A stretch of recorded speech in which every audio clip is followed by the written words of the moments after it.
How do you choose a president when no one has ever been one? There were no parties, no campaigns, and no clear rules. This is the story of how a brand new nation elected its first leader, and almost failed before it began. The first presidential election in the United States, held in 1789, was unlike the long, involved process that Americans know today. There were no official candidates, no campaign slogans, no rallies, and no political parties. There weren't even nominating conventions or primary elections.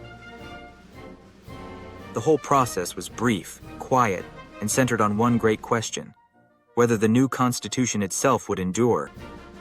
What had the nation been doing for those 13 years in between? The truth was, there had been no president at all during those years. When the colonies broke away from Britain, they didn't form a single, unified nation. Instead, they became 13 independent states, each its own small country, bound loosely together in a kind of alliance to fight the Revolutionary War. They worked together under a government called the Confederation Congress, but it wasn't really a federal government as people think of one today. Congress could make decisions, but it had no power to enforce them. If a state didn't want to follow an order or pay for something, it could simply ignore Congress. That loose structure caused serious problems, especially when it came to money and trade.